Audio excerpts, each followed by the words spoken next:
सालों तक लोग विजय को सिर्फ एक सुपरस्टार मानते रहे, पर पर्दे के पीछे एक पूरी राजनीतिक मशीन तैयार थी। टीवी के आते ही फोकस सिर्फ सिनेमाई स्टारडम पर नहीं रहा, बल्कि प्रशासनिक काबिलियत पर शिफ्ट हो गया। रिपोर्ट्स बताती हैं कि इस नई कैबिनेट का ढांचा बेहद अनूठा है। इसमें अलग अलग अनुभवों का बेहतरीन मिक्स है। ये कोई आम फैन फॉलोइंग नहीं थी, बल्कि बहुत ही बारीकी से बनाया गया एक बहुस्तरीय राजनीतिक इकोसिस्टम था। चलिए सबसे पहले बात करते हैं टीवी के सबसे बड़े वफादार माने जाने वाले एन बस्सी आनंद की। इन्होंने बेहद सिस्टमैटिक तरीके से वेलफेयर नेटवर्क और फैन क्लब्स को एक एक्टिव पॉलिटिकल मशीन में बदल दिया। फिर आते हैं आधाव अर्जुन, पूर्व डीएमके और वीसी के नेता, जो अपने साथ कमाल का बूथ लेवल मैनेजमेंट लेकर आए।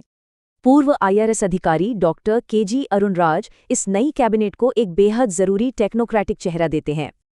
और डेंटिस्ट राजनेता डॉक्टर टीके प्रभु, जो सिनेमाई मंचों से आगे बढ़कर एक प्रोफेशनल और एजुकेटेड साख जोड़ते हैं।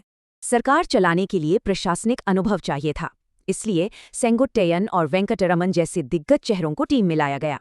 सेंगोट्टैयन के पास एमजीआर के दौर से लेकर अब तक का दशकों पुराना विधायी और मंत्री पद का अनुभव है। वहीं वेंकटरमन एक बेहतरीन प्रशासक हैं, जो चुनाव अभियान से सरकार तक के इस मुश्किल ट्रांजिशन को संभाल रहे हैं। अब बात करते हैं इनकी डिजिटल फर्स्ट रणनीति की। ये पूरी तरह से एक पोस्ट टेलीविजन दौर का शानदार कैंपेन है। पूर्व digital operator are Nirmal Kumar ने इस स्ट्रिक्ट पाइपलाइन का इस्तेमाल करके फैंस की भीड़ को एल्गोरिदम में बदल दिया। यूट्यूबर राजमोहन अरुमुगम ने पारंपरिक नारों को हटाकर तीखे मीम्स और इंटरनेट युग का एकदम नया संचार पेश किया। युवा चेहरों की बात करें तो कैबिनेट की सबसे कम उम्र की सदस्य विधायक एस कीर्तना की एंट्री अहम है। महज 29 साल की उम्र में उनकी ये नियुक्ति राज्य की राजनीति में एक बड़े जनरेशनल बदलाव का संकेत है। उनका आगे आना आधुनिक प्रतिनिधित्व और मीडिया की समझ को लेकर इस नई सरकार का सबसे स्पष्ट विजुअल संदेश है।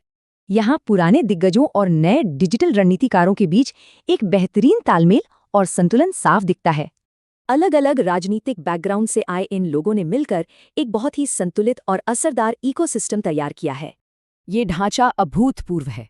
इसे सीधे भावनात्मक जुड़ाव और एकदम सख्त प्रशासनिक रणनीति के सटीक मिश्रण पर बनाया गया है। इससे एक बड़ा सवाल खड़ा होता है, क्या ये अनोखी केमिस्ट्री सिनेमाई लोकप्रियता को स्थायी राजनीतिक सत्ता में बदल पाएगी?